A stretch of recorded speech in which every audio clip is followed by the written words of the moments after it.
And welcome to Week 15 of Walk the Plank, the podcast that takes a deep dive into the week that was Perry Athletics. We'll also preview the next week's events here as we get closer to the holiday season and winter break. As always, I'm joined by Gene Winters, my co-host. Thanks for being here, Gene. Yeah, another exciting week. Now winter sports seem to all be kicked in now from the last time we were here. We are all official. We've had events under our belts in every single sport that we have. So whether it's boys or girls basketball, swim, boys or girls swim, boys and girls wrestling, gymnastics, bowling. We can talk about that a little bit. It's a club sport for us here. Not many people know that. So all of them have now had an official game, match, meet, what have you, and we are off and running for sure. Yeah, and that's the exciting part now. You get into that, the end of fall and kind of put that one to bed, and now the winter sports, and then soon enough you'll already be into spring. You get that transition, a little bit of a lull in November and early December, but now pretty much mid-December to mid-March, it's a sprint, and there's events pretty much 4 to 5 or 6 nights a week, depending on the week. So exciting time of year. We're still at the sort of that kickoff, that beginning part. And with us today is our male athlete of the week, Brody Hicks.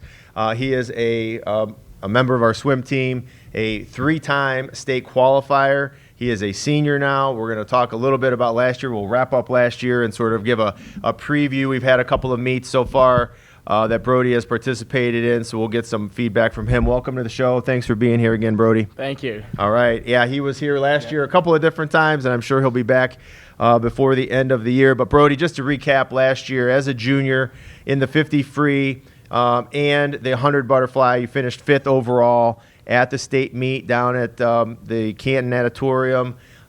What are some of your goals as you move into your senior year? Again, being a 3-time state qualifier and obviously shooting for 4 in a row. Yeah, so definitely making it back to Canton this year is a big goal. But really, as far as my goals go, work hard and just try and swim fast and trying to keep it simple this year. Okay. That's just what I'm trying to do. You can't overthink it. You really have to trust the process in this sport, trust your training, and see the results when they come. And you're swimming year-round, so it's not like you just started swimming October 30th or 31st, which was the first day of official practice. Like, you're going year-round, you're training all the time pretty much for swim. It's your main sport, and you're going after it pretty much, right? Correct. Okay. Are you going to be able to enjoy your senior year? I mean, Mr. Rockwell mentioned, state, trying to get there for the 4th time, win it this time. But can you enjoy your senior year, or you kind of just feel that pressure of knowing that could be the end? Yeah, absolutely. So, the past couple of years, I've put a lot of pressure on my performance, and what I said with my goal there is pretty general. So, you want to really try hard and do your best out there, but setting an expectation sometimes can make it a little less fun. But so far this year, I've put a little less pressure on myself. In my fall club season, I was very successful with that strategy, and I hope it continues like that through high school. So what part of it did you change? Is it just kind of taking more time to yourself? Like, how do you ease back a little bit but still want to get to that ultimate goal? Yeah, it's just not worrying as much about every single race, every single time. Yeah, so in swimming, it's an interesting sport because you're probably disappointed after about 95% of your races because most of the time you're not getting faster, you're not meeting where you are, or when you get a little faster, that's what you expected, and that was kind of the minimum. So just leaving that expectation out, going in, just hopping in the pool, racing, and having a little more fun is definitely a strategy that's been working so far this year. Oh, that's awesome. And so far it's paid dividends. You broke several records last year. Like I said off camera here, I couldn't keep track of every time you broke one. It seemed like it was a weekly or a bi-weekly basis that you were breaking a record in some event. So far this year, what have you achieved as far as breaking any records? Yeah, so I've just rebroken my 100 breaststroke record that was in our duel against Menor on Monday, and I dropped 0.8 seconds off that. That'll probably be the last time I swim that event. Breaststroke's not mine. I think that was the end of my retirement tour for high school breaststroke. So, yeah. Is there one record that you still have been chasing that you want to break? Or, I mean, you pretty much have them all to begin with. Yes, so I have all the individual records right now, and then we achieved one relay, the 400 freestyle relay last year. But those other 2 relay records would be great. We'll see how McCoy Richards can bounce back after his injury. So Sure. that'll be fun. But I think we have potential for those records. And what other teammates besides Richards are you going to be with, or is that kind of a rotation, and you guys are going to use this season to figure it out? Yeah, once McCoy's healthy, it will probably be McCoy, Luke Loveland, Landon Avery, and myself. Okay. And then what other events? So you said your breaststroke's probably done. The retirement tour is done. Yep. You're on the record board there. What other events are you different events every swim meet? Depends what the team needs. You want to focus on certain ones this year. What's your plan for events? Yeah, so right now I've been kind of doing the more skilled events since we have a lot of new swimmers this year, and I want to give them opportunities to swim, the more simple events, I guess you could call them, that they can gain some meet experience. And then as the season goes on, definitely just getting a feel on like how my practice and meet schedule goes and seeing like, all right, could I swim a fast 500 on this day? So like that's another one I'd like to reset and just trying to figure that out. Also trying to go for those pool records would be nice. Right. They are pretty difficult since sectionals was held at the pool, I think 20 some years ago. It was. And there were some pretty quick swims, but definitely breaking some of those would be nice. Okay, awesome. And how does and this might be a better question for Coach, but how does the boys roster break down? Do you guys have more numbers than last year? Are you guys about the same? Yeah. Where's the younger kids stepping up? How does that factor in? So I think we've jumped from 6 boys to 10 boys this year, which is great, especially in duels. A lot of swimming is numbers, and having a larger team that actually feels like more of a team is a really nice thing. We can fill out all of our relays, and even the boys that are just brand new to the sport can fill out all their events. They can swim 2 relays in a meet. Having a B relay just makes a huge difference. And then I know he was a little under the weather last week, Traxton Richards being a diver for us as well. We earn, not a lot of people realize we can earn some big-time points from just having a diver when other teams don't and things like that. And that help us be more competitive in the dual meet setting as well? Yes, definitely. Okay. Awesome. Unfortunately, Traxton's illness did lead to a loss against Madison. I think we lost by 5 points last week. Not that it's Traxton's fault. Right. It was an impressive showing from our new swimmers. It's really nice to see how in 4 weeks they can go from barely swimming down and back in the pool to really competing in these meets. That's awesome. And when you're seeing someone swim for their first time, or maybe a new freshman, how much are you trying to coach them up, watch them, give them little tips? I mean, I'm sure that probably happened to you when you were a freshman. Yeah, I definitely try and watch them. Over the summer, I was an 8 and unders coach for a summer swim league, so that's I've really figured out the basics of swimming. It's kind of hard to break down once you're working on such specifics, but describing a 7-year-old how to do a flip turn is not as easy as you think. So having that understanding has really helped, and I am watching them during their races, trying to give them tips and practice, like getting them what they need. And then at a meet, if they're swimming a brand new event, I'll make sure I run through all the things, make sure they know how to not get disqualified. Right. That's key. Number one, don't get disqualified and then swim as fast as you can. Take us through a little peek behind the curtain, if you will, like a typical practice day for you.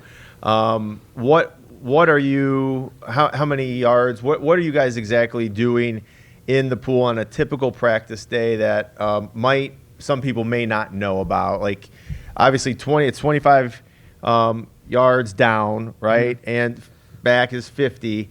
How many times are you guys swimming lengths and the time of your practice and all that? What's a typical day look like? Yeah, so our practice starts with about a 15-minute warm-up. Okay.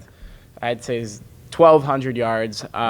It's pretty easy stuff. And then once you get past that, you get into the real sets. So sets vary. You'll have aerobic sets where you'll have longer distances with less rest in between, trying to build up that aerobic capacity so you don't tire out during your races. Or you'll have anaerobic sets where you're working more sprints with more rests. But they can even be harder because you are working your body to the absolute maximum it can go. Right. And what I like to tell people is, like, swimming, it's like any other sports, conditioning just the whole time. You're just conditioning the whole practice. So it's a lot of heavy cardio work. And at the end of practice, we swim anywhere between 3,500 yards and 6,000 yards. It just really depends on what that distance is. If I had to give it an average, I'd say 4,500 yards a day. 4,500 yards a day. Just the warm up, I did this quick math on my phone, is 48 times down and back, or 48 times 25 is 1,600. That's just the thing. I could do maybe 2 of those.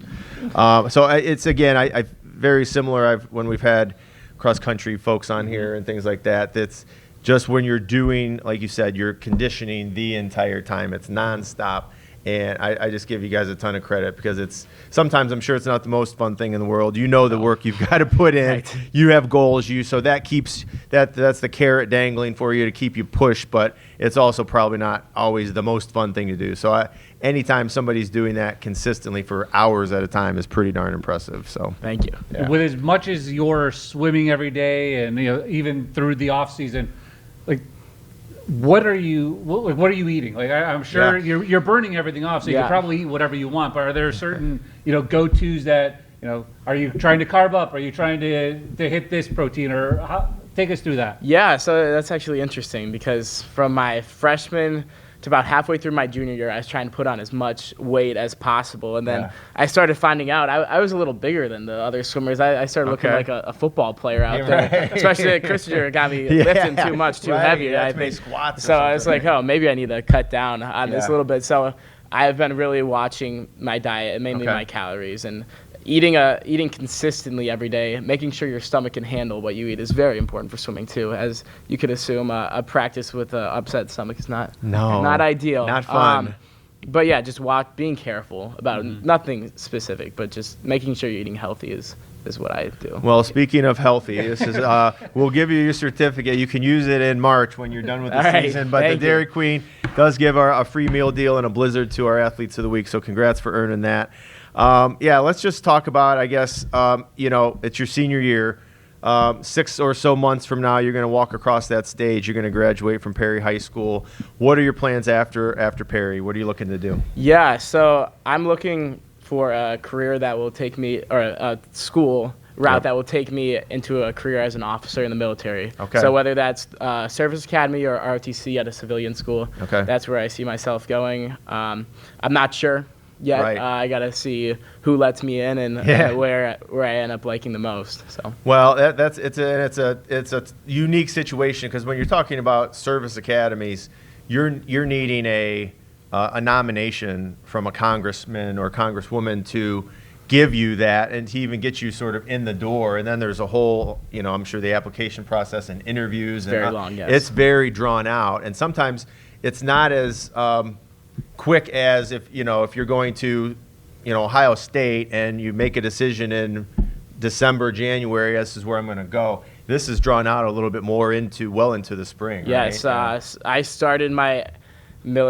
Service Academy and ROTC applications in mid-July, and I finished last Saturday. Okay. So it's been a long process for sure. Well, I think you would obviously be, I'm biased, but I think you'd be a great fit in any one of our academies, and best of luck. I hope that happens for you. I think it'd be a great place for you. We'd certainly love to follow that. Anything else, Mr. Winters? Do you have any relatives or parents that went through this kind of, or no? I'm the first one to go in that direction. Okay, awesome. All right, Brody. Before we get you out of here, and so you can go practice and get your 6,000 yards in for the day, just some get to know you questions. Obviously, we asked these last year, but maybe some things have changed, so we'll go through them here real quick. What is your favorite food? Yeah, this doesn't really work towards my diet, but ice cream luckily is one of my favorites. But particularly Mitchell's caramel fudge brownie. Very specific, and all of Mitchell's is pretty darn good. It's pretty impressive. All right, ice cream. Check that. Again, maybe in March, right? Right. Favorite subject in school? Do you have one? Or do you like I'm a math guy. Okay. I like numbers. So all right. Awesome. Favorite movie or series, television show series? Movie. Napoleon Dynamite. It's probably my number one. Right. Series, I like Parks and Rec a lot. Okay, excellent. Any hobbies outside? You're in the pool a lot. You got a lot of stuff going on. As we talked about a little off camera, you're doing some extra swimming, whether it's at university, school, or Spire to complement your training. So you're working hard. Any hobbies outside? Yeah, I mean, I like watching other sports, whether that's Perry's high school sports, college football, NFL, NBA, all that. is what I like to do. Yeah. Cool. Mr. Winters added this question. He needs some new games to look at or apps. What's your favorite app or game on your phone? Oh, geez, I don't know. Recently, I've been doing a lot of email. Okay, that was fun. I bet. If you're applying to all those academies, I can see don't that. like that one. I don't think I'm your guy for fun games. Really, I don't know. Not enough time in the day to do all that stuff. So, again, I already mentioned this. You're going to graduate here in a matter of months. Some of your favorite memories. We used to say it had to be an athletic one. What are some of your, when you walk across that stage and graduate, and you're gone, what are you going to look back finally about your time here in Perry? Yeah, I mean, the swim team's definitely been a great experience, and I guess my best memory from that was last year at districts when our 400 free boys relay. We went into that. We were like, okay, we actually have a chance at this record. And we weren't expecting it. Like, everybody was dropping so much time in that relay. We were all getting pumped, ready to go. And that was just a great experience. And even further, like, we made it on the podium at districts at the toughest district in Division II as well, with all the private schools. And we were one place off from making it to the States in that relay, I remember which, would be disappointing, but just how well we swam, it was not a disappointment at all. And that was a great memory. Great team bonding, great event to do together, great experience. All right, visit any place in the world. Money's not an object. Where are you going? Probably Australia. Okay, Australia. Well, depending which academy, if you get into one, and you may end up there at some point in time. But all right, Brody Hicks, Male Athlete of the Week for our swim team. Thanks for being here. Thank you. Congrats on a great start, and best of luck. We'll probably have you back here toward the end prior to our state meet, and we'll be watching you until then. All right, thank you. All right, thanks, Brody. Yeah, boys and girls swim already a couple meets in. It's that part. Once you get going, you get a couple in before Christmas comes around, a little mini break, and then you really get it going when school returns in January. Well, and I can't say it enough. Like, I give tons of credit to all of our athletes for sure. They're all working their tails off. Swimming, cross country are somewhere. Again, you're just going out to run or to swim. And there's really no breaks. Yeah. So you're going to go do that as hard as you can, as fast as you can for a period of time, and then you get to breathe a little bit. So they get a ton of credit and respect from me, and Brody's off to a great start. He's going to end up being our pretty much our only male record holder potentially if he keeps breaking these records. And then now he's got his eyes set on the pool record, and he's not wrong. So there is a difference. There's a Perry team record, and then there's a pool record. So if you go look at the board outside of the pool, you'll see the team record. He's going to have the majority of those. And then that pool record is whoever swam the fastest time in that pool ever for that event. And those are really hard because we did host districts here when Perry opened in the mid-'90s to the early 2000s. We hosted a lot of sectional swimming. And we've talked about it a lot. I'm just impressed with how many numbers and records and goals that these athletes come with each week. They know the exact number that they have to hit. They know that if I want to get on this board or I want to be a record holder, I have to get to this point. And it's just amazing over the 2 years of doing this, how many of those athletes know it. I mean, a lot of time it was like those numbers were like taboo for us. Like you didn't know them. Like coaches didn't share them. They didn't want you to know. But here, everyone knows everything. Yeah, well, without a doubt. And I love his perspective on it. I think it's great perspective, especially as a senior, that he's not as stressed out. He's going to work his tail off. He's going to continue to do all the things he's always done, and he's just going to go swim as fast as he can and not let that pressure build. And I totally understand. He's a very driven young man, obviously. He's going to do great things no matter where he ends up. So he has, a high level of, accountability of himself. And so, yes, you want to push yourself hard, but I think he's got a great mindset going into his senior year, and will be fun to watch him here this winter. Yeah. All right, we'll move on to our Female Athlete of the Week. Come on up. Mia Lynch is our Female Athlete of the Week. She is a member of our girls basketball team. Mia, there is your certificate to some DQ, free meal deal, and a Blizzard.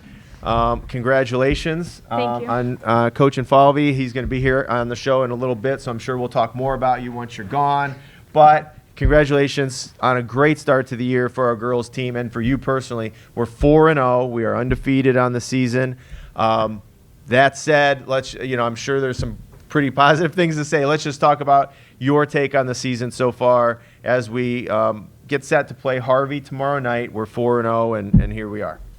Yeah, we've been putting a lot of effort in practice. Definitely, we've been locked in trying to get, because we have younger girls this year, so we have a lot to learn, and us just trying to work together as best as we can while the season goes farther. So. And did you feel like you had to take on more of a leadership role this year, knowing how many girls graduated last year, knowing that it was going to be a younger team? Did you feel some of that maybe pressure or responsibility to be a leader? I did, because some girls in my grade, they're not most like our senior. She's not really as much talkative. I'm more talkative. I'm goofy, and I like bullying the other girls if they need it, because sometimes it's we can laugh, but then sometimes it's like, no, we need to be serious, and we need to lock in on what we need to do. So now, as a junior, we only have one senior. We had Adriana on a few weeks ago, in between soccer and basketball, so we sort of did a little mini preview at that point. She's the only senior that we have. As a junior, where has your game come from as a freshman? You played some time, you got some varsity time as a freshman. Where have you seen your game grow the most in those last couple years? Definitely me scoring down at the basket. Yeah. I was not very confident at all when I was a freshman. I was nervous every single game, but throughout the years I've been putting I got it. I mean, I can do what I gotta do to score, and it's just improved throughout the years. It's awesome. And you guys have had two freshmen so far step up. It'll kind of draw back to your experience. Sometimes you don't know what to expect, but both Hopkins and Tresker have really performed well for you guys so far. Yes, they have. They impressed me from the get-go, and they have a lot to learn, but they're learning. They're coachable, so it's a good And then, thing. so we got a couple of freshmen. We only have 12 girls in the program. So here is my infomercial to get more girls to play basketball, right? We need it. And for some reason, and I'll get off my soapbox here in a minute, but for some reason we have 12. Kenston has 12. Chagrin Falls has 10. Oh, wow. The numbers across Northeast Ohio right now are not high in girls basketball, because you're seeing specialization, and that's the unfortunate part. You're seeing other sports sort of, well, I have to do this or I have to play this during winter time, and that's unfortunate, because that's not what we want. We want our kids to be multi-sport athletes involved in different things, and at the end of the day, everybody's got to make those decisions. But I really hope we can continue to grow, because girls basketball has been one of our most successful programs here historically, even before my time. But winning the district last year as an underdog to do so, I think speaks volumes of what you guys do and how hard you work, and our coaching staff and our families and our commitment to greatness for Perry girls basketball. So anyway, we need more girls to play. I don't know how else to say that, but that's we'll continue to work that. I know we have a talented 8th grade group down there now. Our numbers aren't great, but as a senior, you're going to inherit some freshmen next year that can actually help us and contribute. So, all right, we'll get off of that. But again, coming off that district championship last year, Mia, what were some of your goals for this year? Knowing, again, like Mr. Winter said, we lost some seniors. Your sister was one of them. What are some of the team goals that you guys have set so far this year? Definitely working together more, because we haven't really played with each other because they're younger. So us definitely hanging out and getting to know each other, know how we play. We definitely showed that during the Lutheran West game, where we worked really well together, and just working hard at practice and trying to get there best we can. How easy or fun is it to play with Emily down low? I mean, between the two of you, the inside-out game has been real impressive so far this year, and I'm guessing she makes your job easy and you do the same for her. Oh, yeah, it's great. She's 6'1". She towers over all of those girls. I mean, either she'll put it in the basket or she'll be on the free throw line. And, we know how to work with each other, so it's actually great. I like working with her. And do you guys I've watched a little bit, I'll ask Coach and follow me this too, do you guys do any big-to-big passing where, you're actually passing the ball down to her to feed, or she's passing it down to you, because it takes maybe one of their big girls out of the way and just leaves her in a one-on-one, or you in a one-on-one situation? Yeah, we practice that all the time. Yeah, some of our plays are like that. I pass down to Emily. Yeah, okay.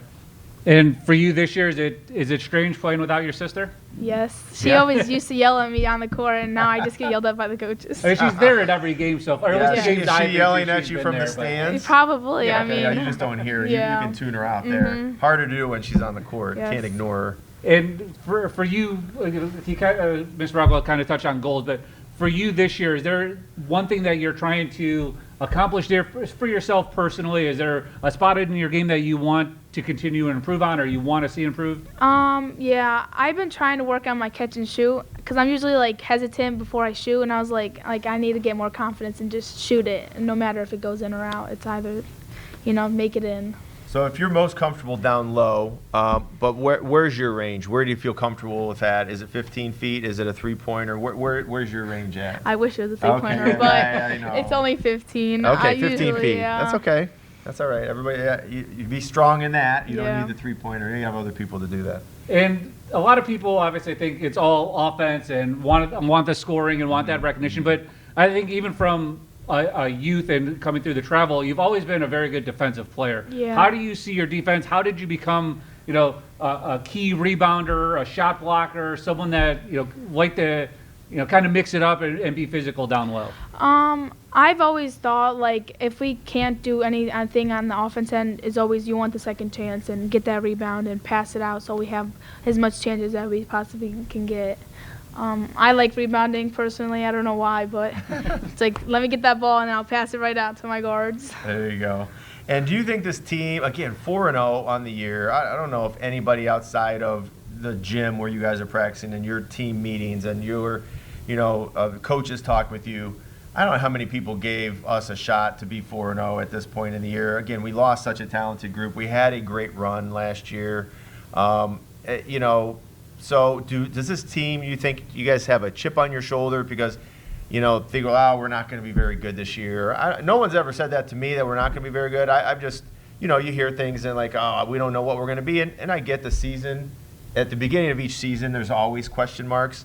But I've just been super impressed with us so far. Do you guys have that chip on your shoulder, or you're just going to play and you don't care about any of that? No, we don't. I feel like we're not cocky like that. Yeah. We definitely have lots of things to work on, especially our defensive end. But no, as much as we practice and put in the effort, I definitely don't think we're cocky. Yeah. I mean, I don't. No, yeah, and that's definitely not cocky. I just if you play a little bit upset because of people, again, I think our football team fell into that category a little bit. We talked with those guys throughout the fall that, hey, everybody was, when we were 3-2, they're like, well, is this team even going to make the playoffs? We may not make the playoffs, and we go 8-2 and we're in the Elite Eight. So similar to last year, you guys had that Sweet 16 run and sort of. Just an awesome ride, and it looks like they could be shaping up to do it again. Yeah, and that's the part. I mean, you play with that little chip. You have that turnover in the roster. One spot that turned over just because of however it played out this year was Sophie Savant. So now your guys' the lead point guard. How has that transition been? Obviously, Jaden Newsom, someone that you guys were familiar with the last couple of years. How has Sophie kind of taken over that role of leading the team? Yeah, she does a great job, actually. I'm very impressed with her because she was not as confident last year. She was very, back, nervous, turning over the ball because she just didn't know. But now this year she's putting more confidence in herself and doing better passes and, bringing us the ball. Well, I certainly saw that game one against Edgewood where, again, it's just the first game of the year, and I saw it last night on the boys' side. Who's going to score? Like, who's going to take the shots? Where is somebody going to have the confidence to sort of fill in for a Victoria or a Roz or any of those seniors that aren't with us anymore? And Sophie, right off the bat, I think she hit a three. Yep. First bucket of the year was a three-pointer. And you always have that nervousness, and I could see that confidence in her. And obviously having that in your point guard is key to the success of any team, I would think. And for you guys too, with graduating so many, and as everyone that watched Prairie basketball last year, like Victoria was a big key, a big part of the offense, scoring a ton of points. Now that she's gone, do you, like the 4 of you, 5 of you, 6 of you, is there like a little group of you that feel like, you know what, it doesn't have to be just one person. We as a group can go ahead and maybe I'll score 20 a night. The next night, Sophie will do it, or then it's on Emily, and then it's on Peyton, or however that goes. Yeah, Like, do you guys feel a little less pressure to rely on one? No, I definitely think it's a group effort because we all have a pretty good scoring each game. Yes, some of us don't score as much a game, but the next game they come back at it. But like I feel like no, it's definitely a group effort, not just one person. And the other part, what is it like playing for Coach Infalvi? It's a guy that you've known for a long time. Your sister played a lot of travel with him, and then obviously through the high school. What is it like playing for him? I very say it's very intimidating, to be quite frank. I've heard that from a lot of people because he's not. I don't view him as an intimidating guy, but I get it. I get it. He's demanding, right? He wants. He expects wants a to lot win. of that. He wants to win, yep. and he's going to have you guys work hard. Yes, and that's good about him. I like that. Yeah. And how do he and Coach Austin, are they very similar coaches? No. They're totally different. That was a quick answer. Look how fast that was. What's the difference between Coach Austin and Coach Infalvi? I would say Coach Infalvi is a more offensive coach, and Coach Austin. No, yeah, Coach Infalvi is the offensive coach. No, Coach. Yeah, Austin is the defensive end. Yes. And he worked. I don't know, like they definitely have two personalities. Sure. He's more serious. Austin would be more like goofy and would laugh, but not Coach Infalvi. He'll be like. Maybe it's that assistant versus the head coach. As an assistant, you can be a little bit more goofy or a little bit more laid back than the head coach because at the end of the day, the record is on him. So, but yeah, Coach Infalvi's done a great job. He's followed you guys. I remember I was coaching you guys when you were in 4th, 5th, 6th grade, and he's showing up at tournaments. Yep. At the end of the year, he's coming out and supporting. Peyton and Katie, who I wish was still playing, and Mia and Dora and all the girls. And I think that just speaks volumes to how dedicated he is. And he cares passionately about Perry basketball, Perry girls basketball, and we're lucky to have him, and we've had some great success because of him. And then obviously you guys have to go out there and play the game. He's not scoring, he's not rebounding, he's not playing defense, but he leads you guys, and Coach Austin's a great sidekick for him. So we're just excited for the season. Obviously, again, off to a great start, and we'll be following you along. We've got a game tomorrow night against Harvey at home, so come on out tomorrow night. It is a 6:45 tip-off. We're playing a JV game again with only 12 girls. We play a half of a game for JV. That'll start at 6, and varsity will probably end up tipping off closer to 7 when it's all said and done. But the Harvey Red Raiders come to town as we look to go to 5-0. All right, Mia. Before we get you out of here, just some get-to-know-you questions here. No wrong answers. All right, no matter what. Promise. Favorite food? Steak. Okay. Anywhere, are you getting your steak somewhere, or are you at home? Homemade steak? Yeah, homemade. Oh, homemade. That's a good spot. Favorite subject in school? Math, just like Brody. Favorite movie, or if not a movie, a show or a series? The Twilight series. Okay. And hobbies. Any hobbies outside of basketball? Cornhole. See you guys playing a lot of cornhole. Yeah. You're also pretty involved in the 4-H side of things, yes, right? I am. How many cows currently? I have 3. 3. That's what I thought I saw the other day. Is there a new one? No. No, there's always been 3 since the summer. Okay, I guess I had better pay closer attention. I know one time one ended up in our front yard. Yeah, so that was hilarious. Yeah, I love that. It's a funny story. Favorite app or game on your phone? TikTok. Nope. All right, Mr. Winter says no.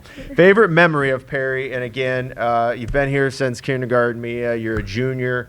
What are some of your favorite memories of this place? Definitely probably playing with my sister because that's not really rare. That's like rare to happen with some kids. But yeah, playing with her for 2 years was probably like good for me. I mean, it was an experience for me. Yeah, and I know like everybody gets together around Thanksgiving, right? We got together with my brother's family, and the kids all talk. I wish they went to the same school and all that. So even playing with your cousin is a pretty unique and special experience because they're like, oh, I wish we would have gone to Perry or whatever, that we could have played together. They're all about similar age. So that's a pretty special thing. So that's great. Visit any place in the world. Money's not an object. Where is Mia heading? Italy. All right. Mia Lynch, Female Athlete of the Week. Thanks for you. being here, Mia. We're going to watch you here the rest of the year. Best of luck. Thank you. All right. Thanks so much. Yeah, 4-0. And again, I don't know. John Camp isn't out there writing that we're going to be bad or anything. Right. So I don't want to make it sound like people are down on this team to start. But I think at the same time, there's enough questions out there with who we graduated and the skill that we graduated that there's just some unknowns, and we're off to just a fantastic start that I'm just so proud of them. Yeah, wins at Lutheran West and Hawken just this week, and you mentioned the game coming up tomorrow with Harvey. West G coming up on Tuesday, so a couple of home games that they have coming up, but then they have, I want to say it's a back-to-back coming up a week from tomorrow. Yeah, so the 19th, Friday the 19th, where are we at on Friday? And I know we're at Canfield on Saturday. Orange, I think. Orange that's why we did that. So, so here we go. Friday with Harvey at home, Tuesday with West G at home, Friday at Orange, and Saturday at Canfield, which Canfield has got one of the best teams. They're a division above us, so they're in Division 3. They're still very strong in that division, and it's going to be a great test for us. And you've got to play some of those games where where it's going to help you in the postseason. Sure. And this is one of those games. Win or lose, we hit the road. We're going to be playing in probably not an overly friendly environment on the road in Canfield. And again, Coach and Fall, we can talk about this, but having some of those types of games, we play Menor later in the year. On our schedule are going to help us quite a bit. So, and Mia gave us her favorite. What you were her coach for a little while. Yeah. What was your favorite travel moment with Mia? Oh man, we beat Kenston one time in like 5th grade, I think, and we played them a lot. We played Chardon a lot. There wasn't a ton of teams in the area. We played Riverside like 100 times. But we really played well one day, and they were all clicking, and we beat the Kenston Bombers, who were pretty much perennial. They would win every tournament. It either was Kenston or Chardon that would win every tournament. So it was a blast coaching those girls. The one for her that sticks out for me, I think it was the game against Menor where she hits the half-court shot to send it into overtime. Yes, that was our tournament. It was in the field house, on the court one in the field house, and she literally turned around and heaved it and went in. I'll never forget that one. That's a good call. Good call. All right, good times. Coach, we'll have you come on up. Coach and Falvey's here. We just got done interviewing Mia Lynch as our female athlete of the week, so felt it was good segue here to keep the talk on girls basketball moving. Coach and Falvey, thanks for being here. Yeah, thanks for having me. All right, I always look forward to it. Yeah, so Mia did a really good job. And I know she was a little nervous, but she really did a good job of explaining sort of her thoughts on the year. And obviously we're 4-0 to start the year. From a coach's perspective, how is the season going for you? Is that what you expected? What's your thoughts so far? Well, I think always coming into a new season with new group of young girls playing, it's sometimes you have your expectations, but you're not sure how it's gonna really work out. Coming in this year, we have a couple girls that returned from last year with some playing time, and contributed really well for us, and some younger girls without varsity experience. But even the ones with varsity experience, they're coming in this year taking a different role, whether it's leadership-wise, more minutes, greater expectations. So overall, we are relatively young and inexperienced. So I've been really happy with our progression so far. I feel like every day we've gotten better, and I think that we're picking up on things rather quickly, which is good. We spend a lot of time on skill development stuff early in the year, really breaking down what we want to do. So sometimes it takes a little bit longer getting, putting it all together. But I feel like we're on a good track right now. Yeah, definitely. And I think, too, you think about the seniors that we lost last year.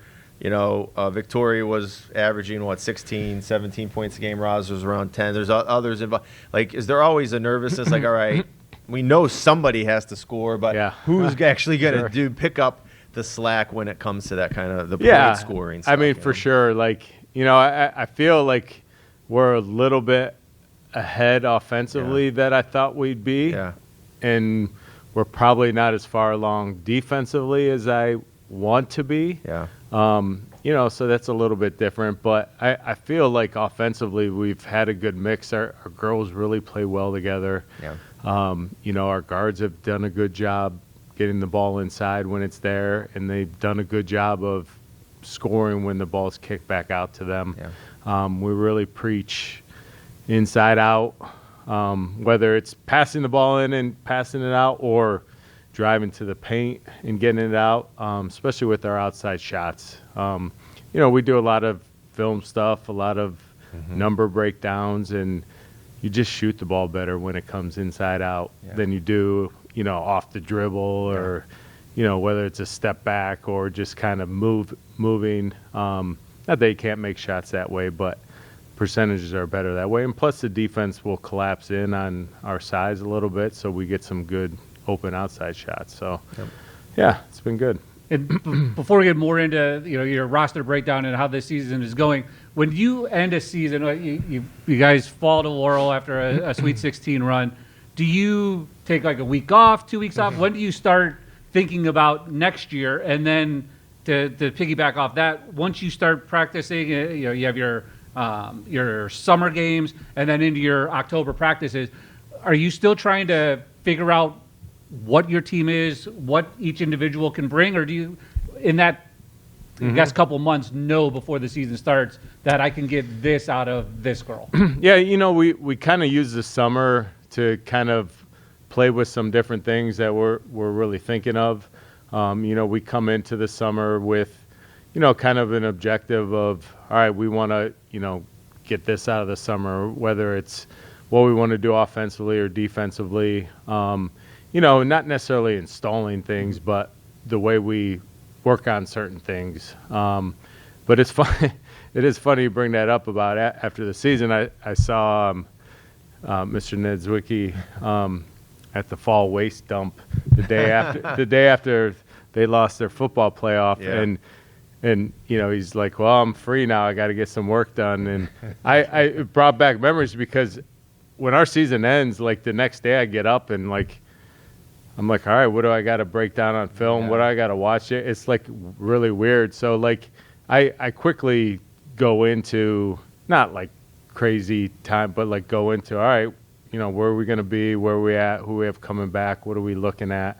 But we do have a little bit of time, to start building that, but it goes quick. Like the season ends like in March, and then by middle of May, we're, really moving into summer stuff. But to kind of answer that question, we do like use that and then make adjustments going in.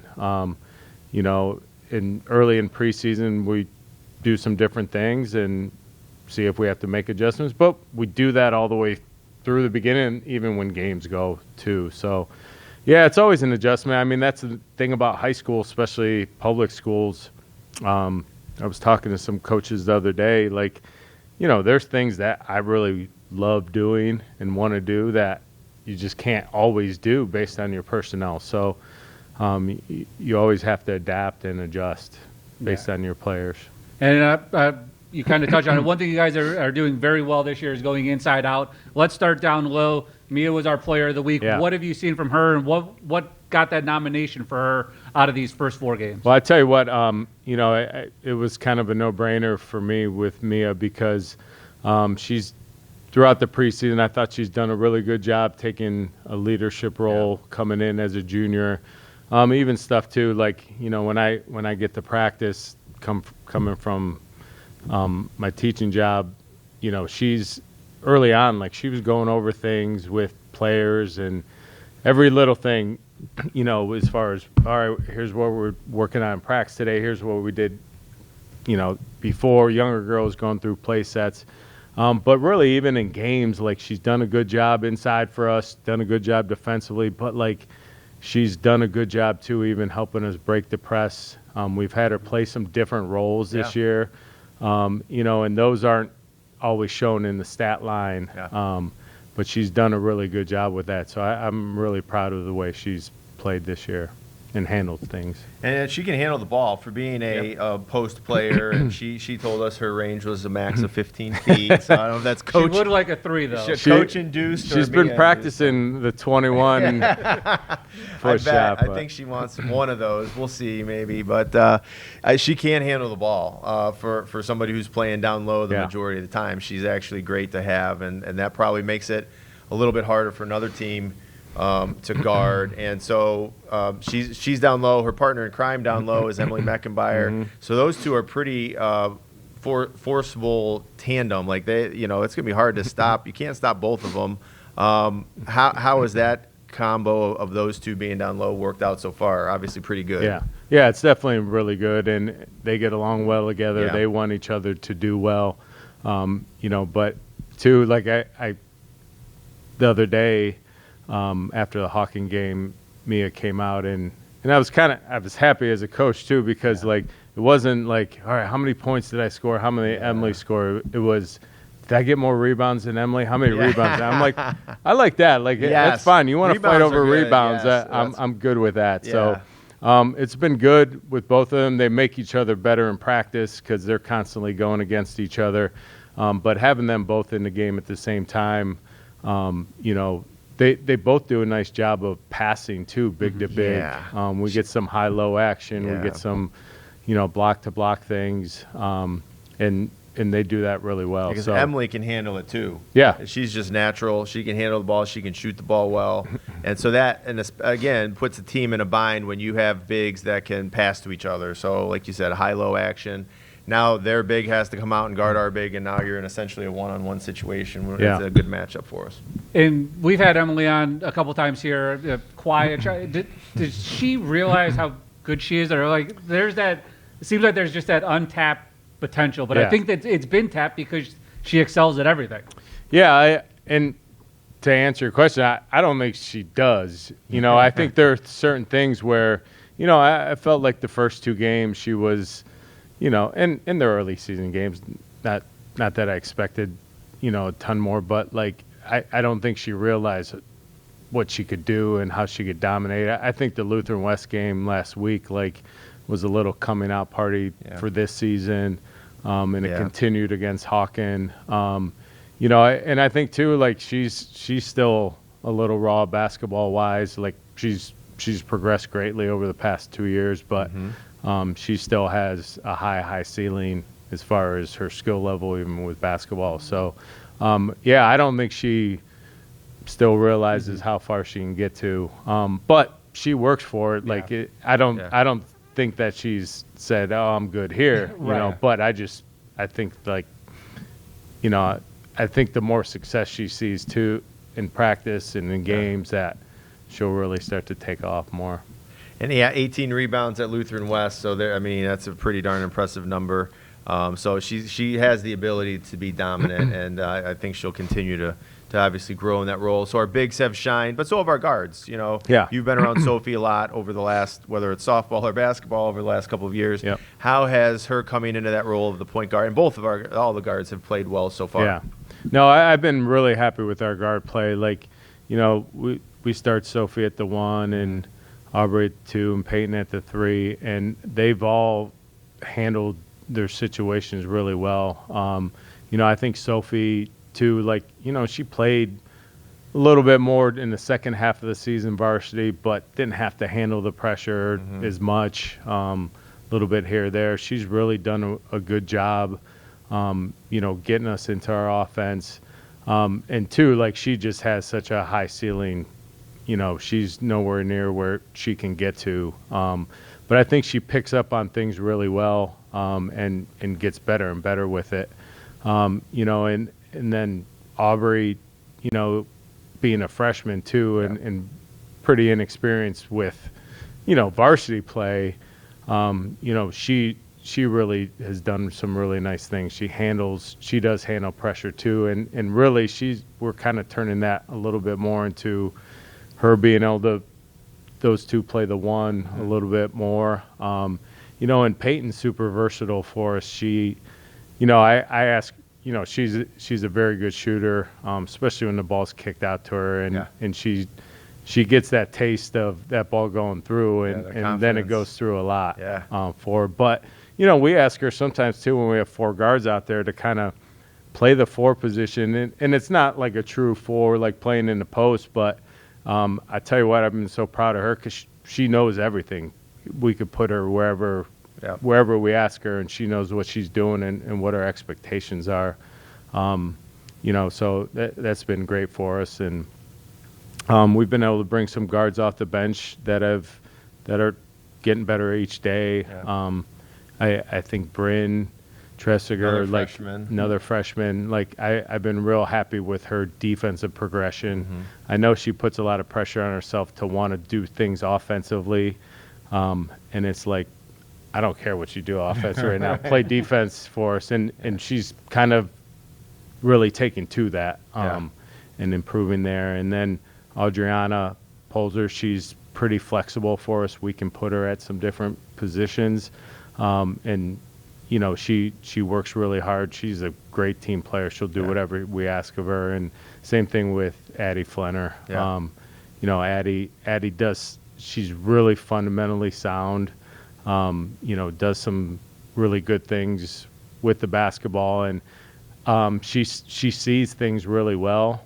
You know, and I think the game's starting to not slow down, but getting there. Like, makes sense. Yeah. You know, I mean, when you're out there right away, like things are moving a million miles an hour. Especially in your first varsity experience, which now you mentioned Addie, Bryn, Aubrey.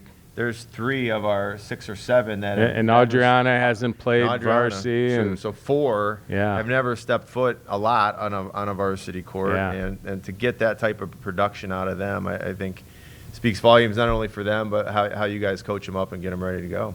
And you kind of touched on the 2 freshmen and getting their experience. Work with this analogy a little bit. Do you think them both playing soccer and with Coach Stavar getting some high school experience that way has helped on the basketball court, kind of knowing what to possibly expect with in a high school environment? Yeah, I think so. I think for sure. You know, being in those different competitive settings at higher levels, you know, plays a big role. I mean, I love our kids playing multiple sports and having those experiences in different ways, you know, in different settings, different expectations. But, man,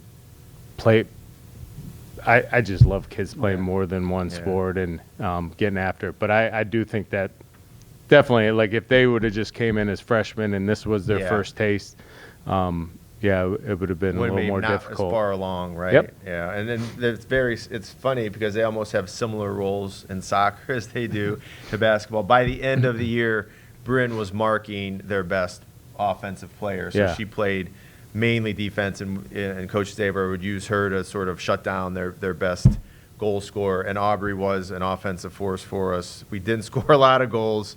When we scored, Aubrey was always in the mix. So it's funny how they sort of transition into this similar things at the basketball level as well. Coming into the season, did you guys have goals? Do you guys, as coaches, do you set goals? Do you let the team set goals? Or, you know, is it just one of those things, hey, we're going to go work our butts off and whatever happens, happens? Yeah, I mean, I don't think we, like, sit down and have a team meeting of goals. I kind of present what my expectations are and my goals, and you know, we work from there. And we always talk about putting numbers up on banners, like winning conference titles, winning district titles, you know, and we go by the next level like mantra, and we talk about it all the time. Like, it's not just on the court, you know, it's other things in life and how you handle yourself. But on the court wise, like, our goal is, like, we want to keep being better and better and advancing. So we have high level goals, high level expectations, and I want them to go after them. Yeah. And you kind of touched on the defensive side, maybe not there yet, but for this team to be successful or get to those goals that you're expecting, what would you like to see, not change, but maybe improve on over the next couple of weeks or couple of months? Yeah, I mean, we have to be better against dribble penetration and when the ball's moved. You know, we've really been all year, but really these last couple weeks, like, hammering, like, listen, we play really good help defense. We want to be in position to rotate, but you have to have the mentality of, I don't need help, right? I'm going to shut her down without having to rotate on the backside, without having to step up and peel from, we use that terminology, from the backside. Shut them down yourself. And I think we got to get that mode. And I think some of it is, like, you know, just having that mentality, you know, and with young kids, sometimes they got to kind of learn that a little bit and grow into it a little bit. Let's real quickly just talk about the schedule, what we have for this year. Obviously, again, sitting at 4-0. We host Harvey tomorrow night, 6:45 tip-off for the varsity. We host West G on Tuesday, and then we hit the road, Orange on Friday, and then a really tough road test at Canfield next Saturday. Yeah, no, I mean, our conference schedule obviously is built for us. You know, we're in what we're in, and you know, we have a couple solid conference teams in there this year, and you know, even this Friday night, or tomorrow night, Harvey has a couple guards that are really good, that pose some problems and some issues, and they don't have necessarily a lot of size inside, but they have a couple girls that rebound well, they really get after it. You know, so we have our work cut out for us. West Geauga has a big-time scorer. She's averaging over 25 a game. Wow. But as far as independent-wise, we try to you know, schedule high-level opponents. You know, we had Riverside postponed because of the snow day last week. They have a really good team. I'm really looking forward to that Canfield game. They have everyone back from last year. They were a regional team last year.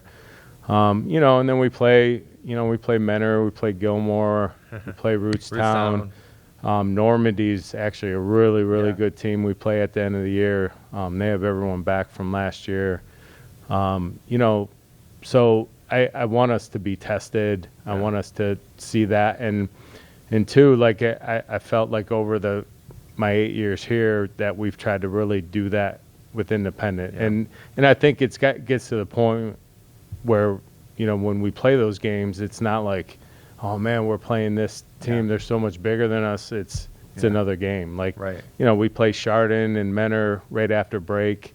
You know, and those are two really good basketball programs. And, you know, and we don't win all of them, but, you know, we do win a lot of them. So, you know, we want that to be part of who we are and what we do. Well, and it'll get you ready for that postseason tournament. We've got now with Riverside is after the Normandy game now, so we have Normandy and Riverside in the same week. I think we have Gilmore and Rootstown in the same week, if I'm not mistaken. You mentioned Menor and Chardon. You got Geneva on there over break. So yeah, it's a very good schedule, very competitive schedule, and it's going to get us ready for that postseason run again in Division IV. And TJ did it earlier, you know, kind of the PSA to get more girls and you know, get eyeballs onto the basketball program. But Perry, as TJ mentioned, not the only one that is struggling to, you know, field a JV team. What have you seen, or like maybe a theory that you have on numbers shrinking in girls basketball? I think there's a variety of things. And this isn't to put down other people or anything, but more to kind of promote our girls that are in our program. Basketball's tough. It's a tough sport. You have to run. It's a lot of running. It's very physical. You know, you have someone in your face all the time when you're on offense. Defensively, you got to be, you know, always and you're just transitioning back and forth, offense to defense. And you're going 6 days a week, and it's tough. It's hard. Longest season that we have. It's a grind. And like I said, that's a credit to the kids that we have in our program that work their butts off every single day, because it's not easy. But, you know, for me, you know, the payoff, you know, I'm a competitive person. Like, I love to compete, and that's where I have fun. Especially when you compete and leave it all out there, and you pull it out and win big games. Those moments make all that worth it. So, you know, my hope is that, you know, some of those girls that are on the border, like, you know, they come and be part of our success and part of what we do, and I think there's a big payoff, and I think it's a payoff in life too. Like when you play in those, you know, you get the discipline, you get the competitive nature, you get the, you know, all the dedication, all that stuff. I think it pays off in the long run. Awesome. All right, Coach. Well, thanks for spending some time with us today. Congrats on the 4-0 start. Best of luck here as we get into the heart of the season here over the next several weeks, and we'll have you back on later in the year. All right. Thanks a lot. Thanks Appreciate so it. Yep. Thanks, all right. Coach. Thanks, Thanks, Gene. Yep. All right, Coach Roy Falvey, girls basketball tomorrow night. Come on out and support the team as we take on the Harvey Red Raiders. Yeah, that's it. Harvey comes in. You have the game coming up, as we mentioned, on Coach Tuesday with West G. So it's a good stretch that they have coming up, both home and on the road, before the little bit of a Christmas break, which they will have a game or two over that as well. But, a nice little stretch to get you into the holiday season. Absolutely. Yep. Sorry, go ahead. No, that's it. Yeah, it's a fun time of year. So. Speaking of Harvey, a familiar foe, that they were here last night to take on the boys team. Unfortunately for the boys, they fell 71-63, but it was kind of that first quarter hole the boys dug themselves into that they just couldn't get over, because they played 3 very good quarters after that. They really did. It was 7-7, and Harvey went on a 10-0 run to make it 17-7, and from that point of the game, early second quarter on, we were constantly just clawing back, because that's one thing I will say about all of our kids and all of our teams. They are scrappy. They work hard. They don't quit, and they're going to get after it until the final horn, buzzer, whistle, whatever goes off. And they did. We had a couple of times in the second half where it got down to 3 or 4 points.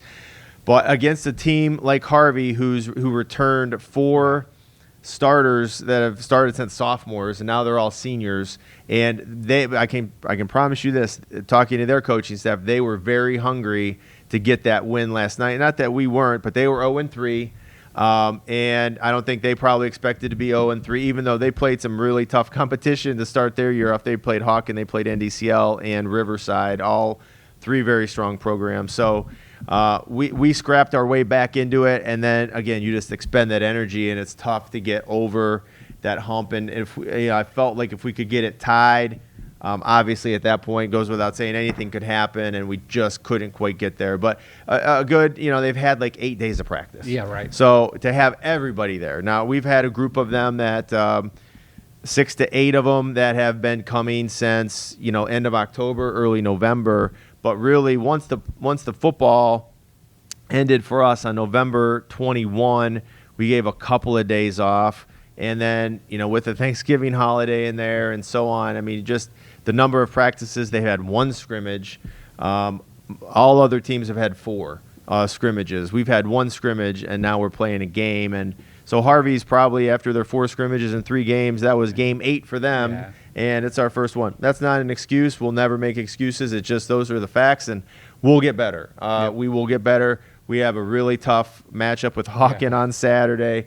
They lost in the Final Four or the state championship game to Glenville last year, and they've got everybody back. So Saturday night, we go Friday with the girls, Saturday with the boys. Freshmen will play their first game of the year, 2:30 on Saturday afternoon, 3:45 for the JV, and then approximately 5 o'clock start for the varsity. So we've got a triple header Saturday here against the Hawken Hawks, and we know what lies ahead of us. We're going to have to play very, very well to go out there and compete with Hawken. Yeah, so get out and support the boys here coming up on Saturday. They'll also be in action, which I'm sure we'll talk about next week. They'll be at South on Thursday, so we'll talk about that one a little bit more next week after they have 2 games under their belt. Wrestling, both girls and boys were in action this past weekend.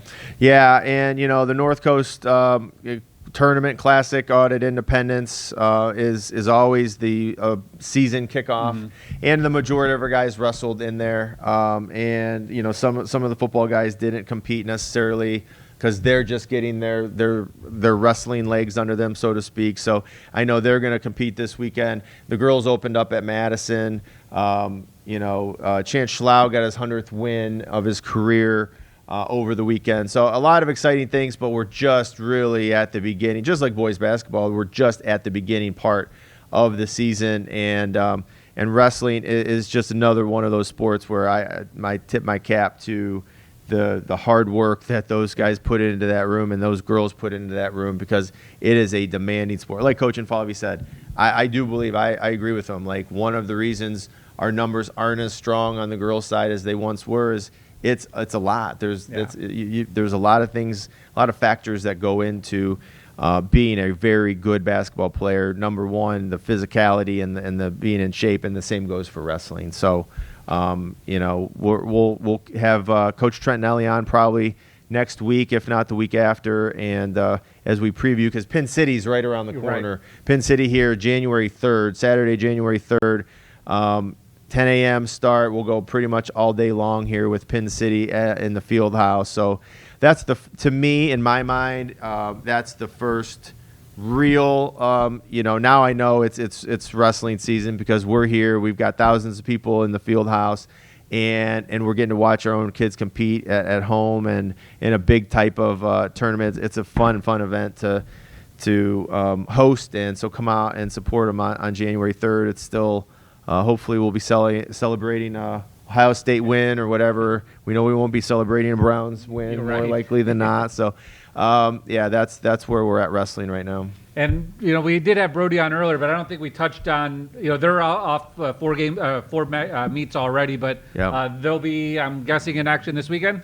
Yes, they're back, and at pretty much the way Tuesdays and Fridays work in swimming is you're competing on those days. So this past week we competed on Monday because of our choral concert here at the school. And the girls basketball was out at Monday at Hawkins. So, we fell to mentor this past Monday, but there's no shame in that. Right. We certainly, it's being a big school, they've got a ton of swimmers, and we just don't have the numbers necessarily to compete, but it's good to go out there and do that. But on the girls' side, we beat Madison and Wycliffe the match before. Brody mentioned we lost to Madison by 5, and we beat Wycliffe. So we're right there competing. I know the boys are excited that they, as Brody said, they now have 10 or 11 kids that it makes it fun where you can actually go compete as a team. Where in the past, if you have 4 or 5 boys, it's tough to fill all the events, let alone try to compete and win a duel. So swim is off and running, and you'll see some random tournaments as the seasons go on, but a lot of duels until our big invitational is, I know we're at Edgewood this weekend for swim, and then our big swim invitational is the Saturday after Pin City, so that's January 10th, and that's shaping up right now to have probably over 400 kids compete here that day. We lost some teams last year because of conference tournaments being a week earlier, which was weird. Now those are not on that day, and so we expect a large group here on January 10th for our Perry invite. And the last thing, and you alluded to it earlier when we first started, but club sport now is bowling. So how many athletes are bowling? Where do we go? How does this we have a handful of girls right now, and we have around 8 or 9 boys. So that varies a little bit. It's a club sport. It's one of those things that it's not a varsity level sport where if you don't show up to a practice, you're probably not going to compete. So but bowling is off and running. It's becoming more and more popular. More and more schools are doing it. It was really not hard to fill the schedule out this year with local teams. And so bowling is indeed a club sport for us. And we've got about 12 to 14 matches. We'll compete in the Chagrin Valley Conference bowling tournament in February, and then also in the OHSAA tournament a week later. And now, are the boys and girls together all the time, or are they like wrestling where boys and girls might split? They'll split a little bit. They'll practice together, and it just depends. Not everybody has girls. I think that's fairly common. Most will have a boys team, and then we get, like us, we don't have a full girls team per se, but we have enough to maybe do a little bit of a scrimmage or have them compete that way. Got it. So plenty going on here at Perry as the winter season is really now fully underway. And again, if you're coming out Friday, the girls basketball team will be in action. Saturday, I guess early evening, the boys will be in action, but starting as early as 2:30 against a very good Hawken team. So plenty of events here at Perry this weekend, and only leading us into a stretch here before the winter break. Definitely, and it's crazy because some of our other club sports, including like an indoor track, will start their competition this week out at Spire, and gymnastics has a meet on Sunday out at Legs. So we've got you always sort of think basketball, wrestling, swim, those 4 sports, but now we've added bowling as a club. We've got gymnastics, which again, both of those, gymnastics and bowling, are competing at the OHSAA tournament, the state tournaments, and to qualify and to move on. Indoor track has the State Track Coaches Association state meet out at Spire. We're very fortunate to be close to that. That's in March, early March. So everybody's up and running. Again, we'll take a little bit of a mini break here right around the holidays, and with still some events going on, and then come January 3rd, pretty much again, I use that Pin City as the date where from January 3rd to March 15th, we're pretty much nonstop. So we're looking forward to it. It's a lot of fun. Yeah, and that's it. Get out here, support the teams, and there's going to be plenty of time between this coming up tomorrow on Friday through the rest of the winter season. So get out here and support whichever team you'd like. Absolutely, Gene. I appreciate it as always. Thanks for being here. Oh yeah. We will be back for week 16. Sometime middle part of next week, and then we'll take a little bit of a break probably. But thanks for joining us for week 15. Until week 16, go Pirates.